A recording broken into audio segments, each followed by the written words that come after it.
Alguns dos santos mais aptos entre nós perceberam que Deus me concedera certa medida de habilidade para compartilhar com os outros o que eu entendia da palavra, a fim de que fossem edificados. John Bunyan. Capítulo 10. A serviço de Cristo, um pregador da palavra. Até aqui tenho falado sobre a minha experiência pessoal. Agora descreverei de forma breve meu modo de pregar a palavra e os feitos de Deus em mim com relação a isso. Durante cerca de 5 ou 6 anos, fui despertado para os interesses espirituais, auxiliado a enxergar minha necessidade de Jesus Cristo, nosso Senhor, e seu valor, e capacitado a confiar-lhe minha alma. Após isso, alguns dos santos mais aptos entre nós, aptos com relação a bom senso e santidade de vida, conforme pensavam, perceberam que Deus me considerara digno de compreender algo de seu propósito em sua santa e bendita palavra, e que ele me concedera certa medida de habilidade para compartilhar com os outros o que eu entendia da palavra, a fim de que fossem edificados. Portanto, eles desejavam sinceramente que me dispusesse a liderar, algumas vezes, uma das reuniões e falar-lhes uma palavra de exortação. A princípio, fiquei um tanto desencorajado e desconcertado com o pedido, mas este continuava a ser o desejo deles e imploravam-me para fazê-lo. Portanto, consenti com o pedido deles. Por 2 vezes, em reuniões particulares, meus dons fizeram-se evidentes entre essas pessoas, ainda que com muita fraqueza e falibilidade. Nessas reuniões, eles não somente aparentavam, mas também declaravam frequentemente, como se, à vista do Deus Todo-Poderoso, que eram tocados e confortados por minhas palavras, e davam graças ao Pai das misericórdias pela graça concedida a mim. Depois disso, quando, às vezes, alguns deles iam aos campos para ensinar, perguntavam se eu iria com eles. Apesar de ainda não ousar fazer uso de meus dons publicamente, eu, por vezes, falava uma palavra de admoestação em encontros particulares quando encontrava os crentes daquelas localidades. Eles também recebiam minhas palavras, como os outros, e regozijavam-se na misericórdia de Deus sobre mim, professando que sua alma tinha sido edificada. Para ser breve, no devido tempo, uma vez que a igreja ainda desejava, e depois de solene tempo de oração ao Senhor, com jejum, eu fui separado e designado para pregações públicas e regulares, não apenas para e entre aqueles que criam, mas também para levar o Evangelho aos que ainda não tinham recebido a fé. Nesse tempo, senti uma inclinação secreta para esse chamado, e, graças a Deus, essa inclinação não decorria de vanglória, pois naquele tempo eu era dolorosamente afligido por violentos dardos do diabo, concernentes ao meu estado eterno. Contudo, eu não ficaria contente se não exercitasse meu dom, sendo grandemente estimulado a fazê-lo, não somente pelos desejos contínuos dos piedosos, como também por causa destas palavras de Paulo aos crentes de Corinto. E agora, irmãos, eu vos peço o seguinte: sabeis que a casa de Estéfanas são as primícias da Acaia, e que se consagraram a serviço dos santos, que também vos sujeiteis a esses tais, como também a todo aquele que é cooperador e obreiro. 1 Coríntios 16, 15 e 16. Esse texto me fez ver que o Espírito Santo nunca pretendeu que as pessoas possuidoras de tais dons e habilidades os enterrem, mas ordena-as que exercitem esses dons e animava-as a fazê-lo. Percebi também que esse texto louvava aqueles que estavam equipados e prontos a fazê-lo. Eles se consagraram ao serviço dos santos. Naqueles dias, esse versículo me ocorria frequentemente, encorajando-me e fortificando-me em meu trabalho para Deus. Também fui encorajado por muitos outros versículos e pelos exemplos dos crentes piedosos descritos na palavra e em outras histórias antigas. O trabalho de um evangelista. Então, apesar de considerar-me o mais indigno de todos os santos, comecei a trabalhar com grande temor, tremendo à vista de minha própria fraqueza. Entretanto, de acordo com meus dons e a proporção de minha fé, preguei o abençoado Evangelho que Deus me mostrara na santa palavra da verdade.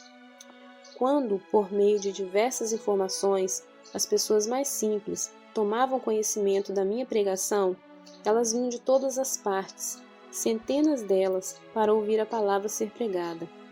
Agradeço a Deus por ter me concedido certa medida de compaixão por essas almas. Tal compaixão me ajudou a trabalhar com grande diligência e seriedade, a fim de encontrar uma palavra que, Deus abençoando, lhes tocasse e despertasse a consciência. O bom Senhor apreciou o desejo de seu servo, pois eu não havia pregado muito, e alguns começaram a ser tocados e afligidos, enquanto eram despertados para a grandeza do seu pecado e da sua necessidade de Jesus Cristo. Considerando-me ainda indigno, não pude acreditar, a princípio, que Deus falaria através de mim ao coração de qualquer pessoa. Contudo, os indivíduos tocados por meio de meu trabalho me amavam e tinham particular respeito por mim. Embora eu não falasse muito sobre o fato de que eles tinham sido despertados para a justiça por intermédio de mim, eles continuavam a confessar e afirmar isso diante dos santos de Deus. Eles também agradeciam a Deus por mim, indigno e miserável como sou, e me consideravam como um instrumento de Deus que lhes mostrara o caminho da salvação. Vendo-os, portanto, tão constantes em palavras e feitos, e vendo seu coração ansiar tão sinceramente pelo conhecimento de Jesus Cristo, regozijando-se pelo fato de que Deus me enviara ao encontro deles, comecei a concluir que poderia ser verdade que Deus tivesse posto seu selo sobre um ignorante como eu, para fazer sua obra. Então, a palavra de Deus foi agradavelmente revigorante ao meu coração.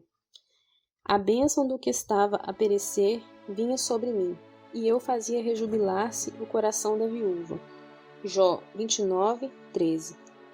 Eu me regozijei muito com isso. As lágrimas daqueles a quem Deus tinha despertado por meio da minha pregação eram encorajamento e consolo para mim. Ponderei as seguintes palavras: quem me alegrará, senão aquele que está entristecido por mim mesmo? 2 Coríntios 2:2. E, se não sou apóstolo para outrem, certamente o sou para vós outros. Porque vós sois o selo do meu apostolado no Senhor. 1 Coríntios 9:2. Essas coisas eram para mim outra confirmação de que Deus me havia chamado e estava comigo nesta obra. Quando pregava a palavra, eu dava atenção especial ao fato de que o Senhor me levou a começar no assunto que é o início da sua palavra, os pecadores. Isto é, condenar toda a carne e mostrar e alegar que, por causa do pecado, a maldição de Deus pela lei está sobre todas as pessoas quando elas vêm ao mundo. Cumpri esta palavra de minha obra com muita sinceridade, pois os terrores da lei e a culpa por minhas transgressões pesavam em minha consciência. Eu pregava o que sentia tão profundamente, aquilo sobre o que minha pobre alma gemia e tremia, a ponto de espantar-me. De fato, eu era para eles como alguém enviado dentre os mortos. Eu fui em cadeias para pregar aos que estavam em cadeias e carregava em minha própria consciência o fogo sobre o qual os persuadi a ficarem cientes. Posso dizer verdadeiramente, sem hipocrisia, que, ao pregar, subi ao púlpito cheio de culpa e pavor, e somente lá isso sumia, e eu desfrutava de liberdade nos pensamentos, até que concluísse meu trabalho. Então, imediatamente, antes mesmo de descer do púlpito, meu senso de culpa e pavor voltavam, na mesma intensidade de antes. No entanto, Deus me sustentava com mão forte, para que nem culpa nem inferno me tirassem daquela obra. Continuei assim por um período de 2 anos, clamando contra os pecados das pessoas e seu pavoroso estado por causa dos seus pecados. Depois dessas coisas, o Senhor me visitou com certo senso de paz e conforto, por meio de Cristo, e deu-me muitas revelações reconfortantes de sua abençoada graça, também por meio de Cristo. Por essa razão, mudei minha pregação. Ainda pregava o que via e sentia, mas agora me empenhava para mostrar Jesus Cristo em todos os seus ofícios, relacionamentos e benefícios ao mundo. Também me esforcei por revelar, condenar e remover os falsos amparos e apoios nos quais o mundo confia. Preguei sobre essas coisas na mesma proporção com que preguei sobre as outras. Paixão pelas almas. Depois disso, Deus levou-me a falar sobre o mistério da união de Cristo, o qual mostrei e proclamei aos meus ouvintes. E após trabalhar nesses 3 pontos principais da Palavra de Deus por um período de 5 anos ou mais, fui pego e lançado na prisão, onde tenho permanecido pelo mesmo espaço de tempo ou mais, para confirmar a verdade através do sofrimento, como tinha antes testificado a seu respeito, de acordo com as Escrituras. Agradeço a Deus porque, através de minha pregação e dos exercícios espirituais auxiliares, meu coração sempre clamava com sinceridade a Deus para que Ele tornasse eficaz a palavra, usando-a para trazer almas à salvação.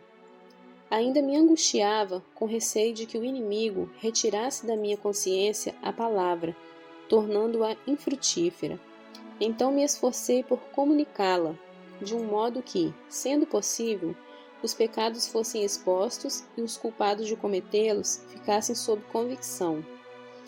Além disso, quando estava concluindo as pregações, tinha o pensamento de que a palavra poderia cair como chuva em lugares rochosos. Contudo, ainda tinha este desejo no coração. Se aqueles que me ouviram falar hoje pudessem ver como eu vejo, o que são o pecado, a morte, o inferno e a maldição de Deus, e também o que são a graça e o amor e a misericórdia dele, por meio de Cristo, para pessoas no estado em que elas estão, separadas de Deus. E de fato, eu sempre dizia em meu coração, diante do Senhor, que, se morrer enforcado diante dos olhos daquelas pessoas fosse um meio de despertá-las e firmá-las na verdade, eu, de bom grado, consentiria com isso, pois, ao pregar, especialmente quando expliquei a doutrina da vida em Cristo, a parte de nossas próprias obras, parecia que um anjo de Deus esteve de pé atrás de mim para me encorajar. Aquelas verdades vinham sobre mim com tanto poder e persuasão celestial, enquanto trabalhava para revelá-las, demonstrá-las e fixá-las à consciência dos outros, que não me contentava em dizer, creio e tenho certeza. Eu pensava estar mais do que certo, se me é permitido expressá-lo desta maneira, de que as coisas que eu declarava eram absolutamente verdadeiras. Quando comecei a pregar a palavra em outros lugares, o alto clero e os ministros de tais regiões se opuseram publicamente a mim. Entretanto, eu estava persuadido a não retribuir mal com o mal. Eu queria ver quantos destes, que tinham meramente uma profissão de religião superficial, eu poderia convencer de seu miserável estado perante a lei de Deus e da sua necessidade de Cristo e do valor dele. Pois eu pensava, assim responderá por mim a minha justiça, no dia de amanhã, quando vieres ver o meu salário diante de ti. Gênesis 30, 33.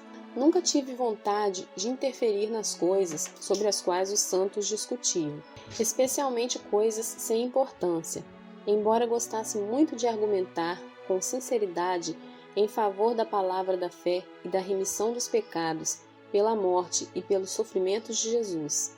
Quanto a outros assuntos, eu não os discutia, porque via que engendravam rivalidade, e porque discuti-los ou deixar de discuti-los não nos aprovaria diante de Deus como sendo dele mesmo. Além do mais, vi que meu trabalho na liderança abriu para mim um canal diferente de serviço, o qual era a proclamação de uma palavra que despertasse e convencesse. Então me retive a ele. Nunca me esforcei, nem ousei usar palavras de outros homens. Romanos 15 e 18. apesar de que não condeno quem o faz. Realmente pensei e descobri por experiência própria que as coisas ensinadas a mim, pela palavra e pelo Espírito de Cristo, poderiam ser ditas, mantidas e afirmadas pela consciência mais sã e estável. Apesar de que não discutirei aqui tudo o que sei a respeito deste assunto. Minha experiência tem mais interesse no texto de Gálatas 1, 11 a 12, do que muitos estão cientes. Se algum daqueles que foram despertados por meu ministério apostatou posteriormente, como algumas vezes muitos o fizeram, digo com sinceridade que sua perda foi maior para mim do que se meus próprios filhos, nascidos de mim, tivessem descido à sepultura.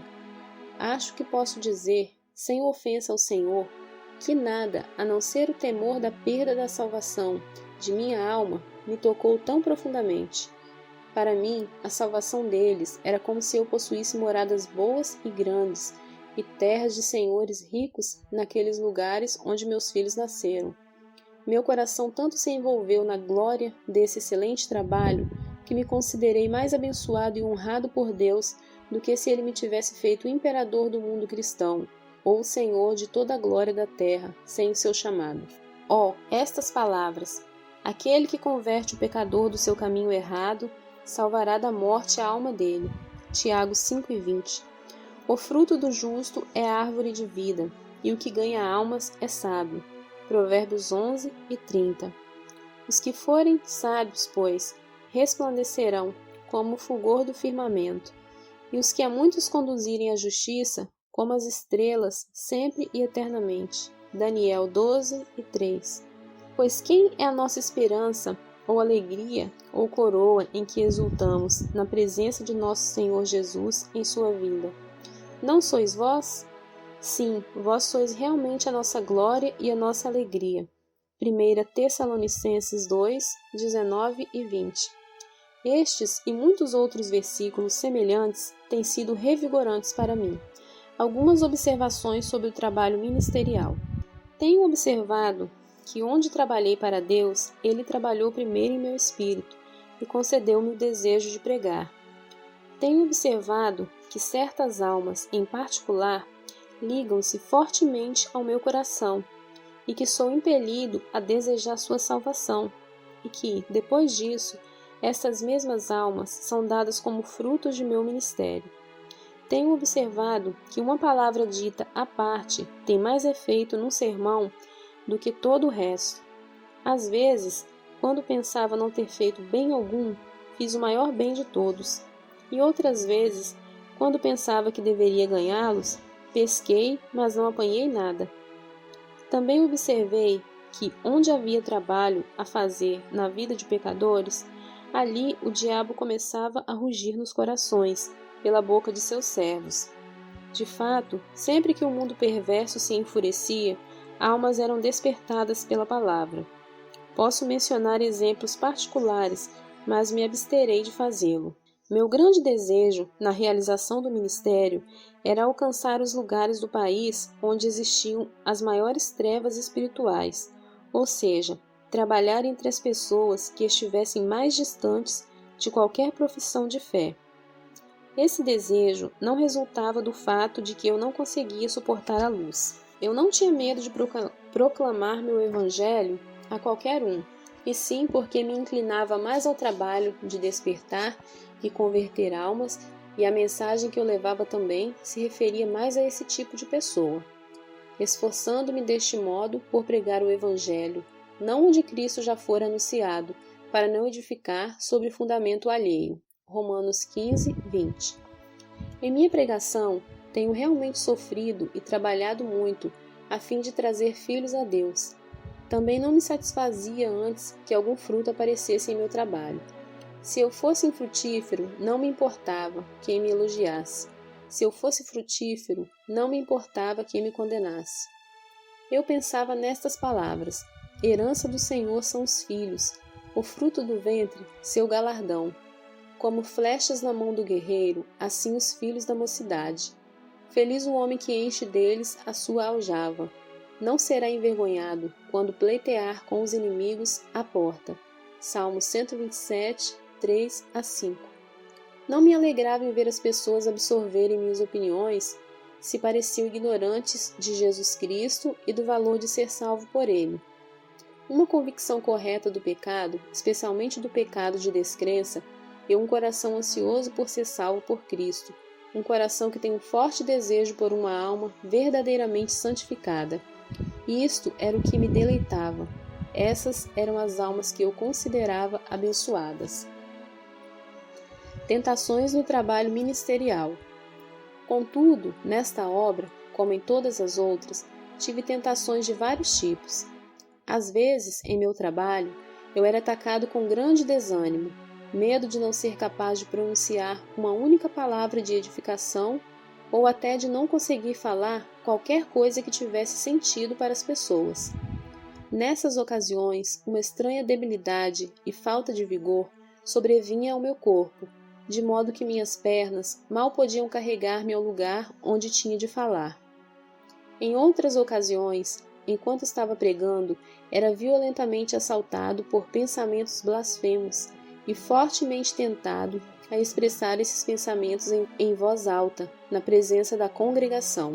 Algumas vezes, mesmo quando começava a pregar a palavra com bastante clareza, com testemunho fiel e liberdade de discurso, antes que chegasse ao fim, eu ficava tão desconcertado e desviado das coisas sobre as quais estava falando, e minha locução tão obstruída, que eu parecia não saber nem lembrar o que estava fazendo, ou parecia que minha cabeça estivera numa sacola, todo o tempo em que preguei.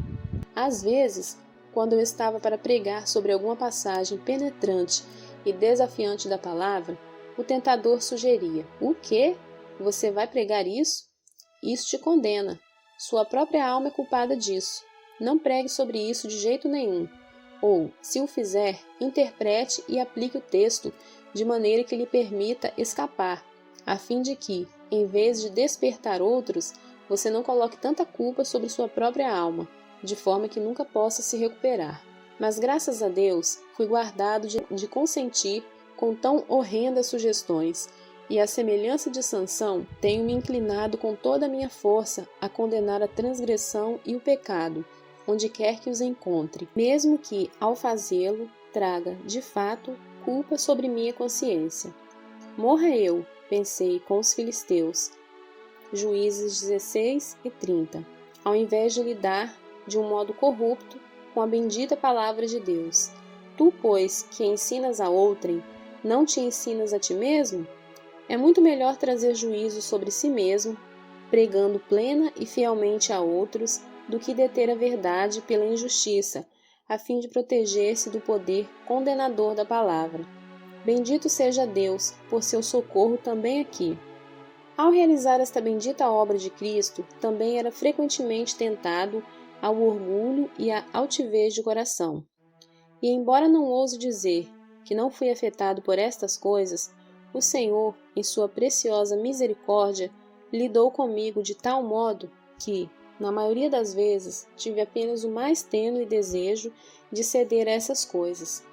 A cada dia, meu quinhão tem sido o de ser exposto à maldade de meu próprio coração e ser capacitado a ver uma multidão de corrupção e fraquezas que há nele. Isso me tem feito curvar a cabeça de vergonha diante de todos os meus dons e de tudo que tenho alcançado. Tenho sentido esse espinho na carne, até a misericórdia de Deus para comigo. 2 Coríntios 12, 8 a 9. Algumas observações sobre dons e habilidades. Além disso, me foram mostradas notáveis passagens da palavra que contêm declarações perspicazes e penetrantes sobre a perdição da alma, a despeito de dons e talentos. Estas palavras, por exemplo, têm sido muito úteis. Ainda que eu fale as línguas dos homens e dos anjos, se não tiver amor, serei como o bronze que soa ou como o símbolo que retine. 1 Coríntios 13, 1. Um símbolo é um instrumento com o qual um músico habilidoso pode tocar melodias alegres e estimulantes, e todos os que o ouvem dificilmente param de dançar. Contudo, o símbolo por si mesmo não possui vida nem produz a melodia. Esta nasce da habilidade daquele que o toca. No final, o instrumento pode vir a ser nada e perecer, embora melodias tão alegres tenham sido tocadas nele em tempos passados. Era assim que eu via a situação presente e futura daqueles que possuem dons, mas não a graça salvadora. Estão nas mãos de Cristo, como o símbolo estava nas mãos de Davi. E como Davi podia, a serviço de Deus, tirar do símbolo música que elevava o coração dos adoradores, assim Cristo pode usar esses homens habilidosos para tocar a alma de seu povo na igreja e, depois de ter feito tudo o que intenta, colocá-los de lado como algo sem vida, apesar de tocarem como símbolos. Esta consideração, portanto, junto com algumas outras, eliminou na maioria das vezes o orgulho e o desejo de vanglória. Eu pensei, como me orgulharei se sou o bronze que soa? É valioso ser um violino? O menor dos seres vivos não possui mais de Deus do que esses instrumentos? Além disso, eu sabia que o amor é que nunca morreria, mas os outros dons cessariam e desapareceriam. Então concluí que um pouco da graça, um pouco do amor, um pouco do verdadeiro temor de Deus são melhores do que todos os dons. De fato, estou plenamente convencido de que é possível às pessoas deficientes no falar, ou seja, pessoas de expressão pobre e confusa, possuírem 1000 vezes mais graça, podendo assim descansar mais no amor e no favor do Senhor do que os outros, que pela virtude do dom do conhecimento podem falar com voz de anjo. Então entendi que apesar de os dons serem bons em si mesmos, ao propósito para o qual foram designados, a edificação de outros, eles são vazios e desprovidos de poder para salvar a alma daquele que possui o dom, se isso for tudo que ele tem. Os dons também não são sinais de que uma pessoa se encontra num estado de bem-estar eterno, uma vez que eles são dispensados por Deus apenas a alguns que, depois de um breve tempo, devem prestar contas quanto a terem crescido ou não em graça, aquele que está pronto para julgar os vivos e os mortos. Isso me mostrou que os dons são perigosos, não em si mesmos, e sim por causa dos males que sobrevêm àqueles que os possuem, isto é, orgulho, desejo de vanglória, presunção, etc. Tudo que pode estimular facilmente o aplauso e os elogios de todo cristão imprudente, colocando em risco a vida de um pobre pecador e talvez fazendo-o cair na condenação do diabo. Vi, portanto, que aquele que possui dons precisa ser iluminado quanto à própria natureza dos dons, ou seja, que estes são insuficientes no que se refere à salvação da alma, a fim de que ele não se fie nos dons e seja destituído da graça de Deus. A pessoa que possui dons tem razões para andar humildemente com Deus e ser pequeno aos próprios olhos, e lembrar também que seus dons não lhe pertencem, e sim à Igreja, que por meio dos dons ele se torna servo da Igreja e que, no final, ele prestará contas de sua administração ao Senhor Jesus. Prestar boas contas será uma grande bênção.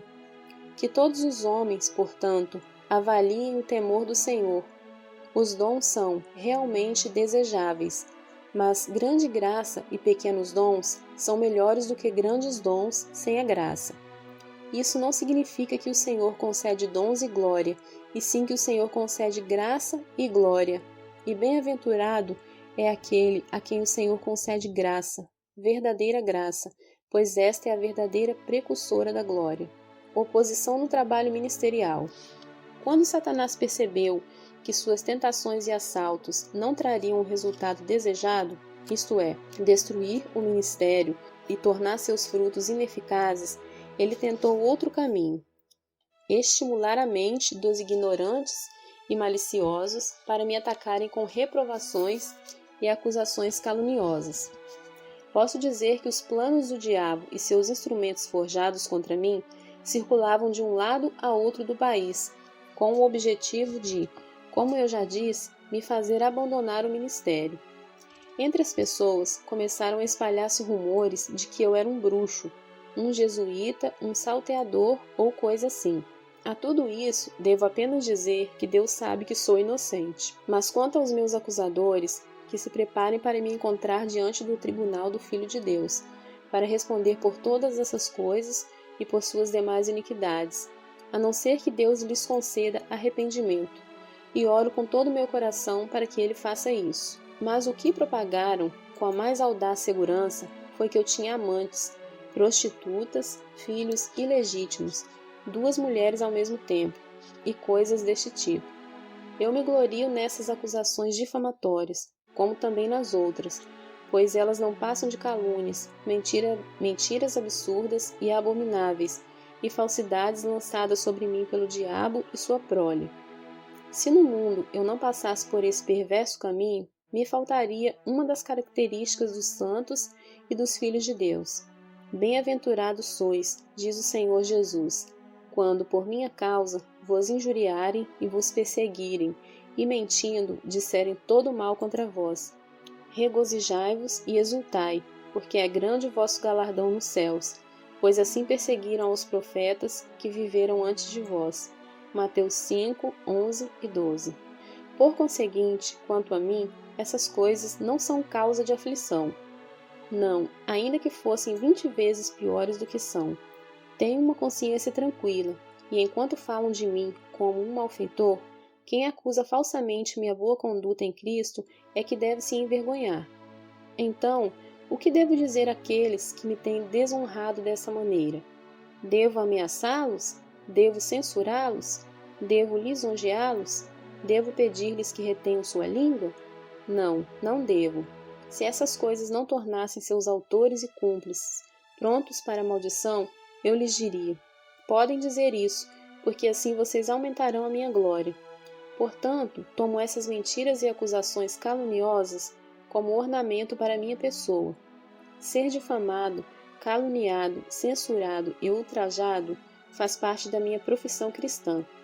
E desde que tudo isso é nada, como Deus e minha consciência testificam, regozijo-me em ser censurado por amor a Cristo. Ademais, rogo aos loucos e ímpios que têm feito de sua ocupação o afirmar a meu respeito as coisas já mencionadas, isso é, que tenho vivido uma vida impura ou coisa semelhante, que, ao chegarem ao seu limite ou tiverem feito o mais completo questionamento possível, vejam se podem provar contra mim que há qualquer mulher no céu, ou na terra, ou no inferno, que diga que eu tenha em qualquer tempo o lugar, de dia ou de noite, ao menos tentado, qualquer indiscrição ou familiaridade.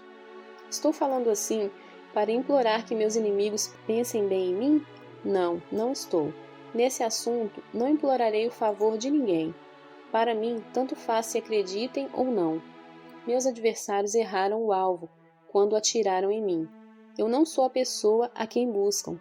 Posso apenas desejar que sejam inocentes. Se todos os fornicadores e adúlteros da Inglaterra fossem pendurados pelo pescoço até que morressem, John Bunyan, o objeto de sua inveja, ainda estaria vivo e bem.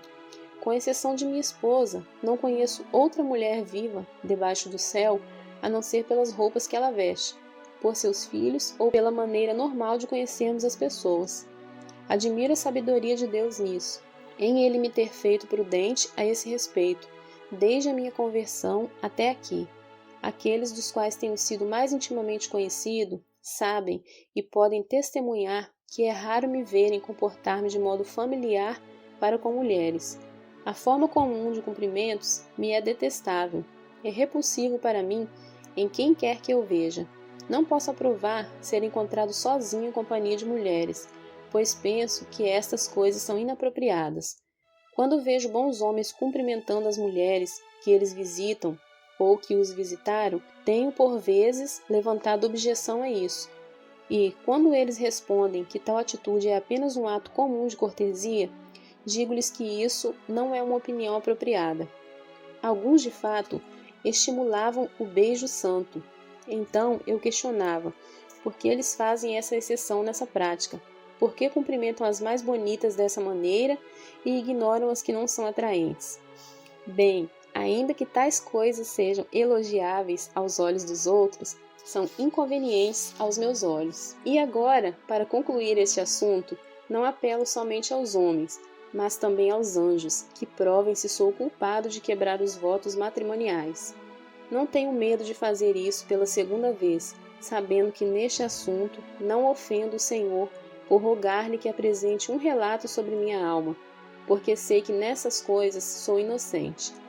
Não tenho sido guardado porque há em mim qualquer bem, mais do que existe em outros, mas Deus tem sido misericordioso comigo e me tem preservado. Oro para que Ele continue a preservar-me, não apenas disso, mas de todo mau caminho e procedimento, bem como para que Ele me guarde até a vinda de seu reino celestial. Amém. Ora, enquanto Satanás trabalhava por meio de censuras e acusações caluniosas para me fazer parecer desprezível entre os meus compatriotas e para que minha pregação, se possível, não tivesse efeito, também me foi acrescentado um aprisionamento longo e cansativo, que tinha a finalidade de me afugentar do serviço de Cristo e a aterrorizar o mundo sobre a ideia de me ouvir pregar. A respeito disso, eu lhe darei em seguida um breve relato.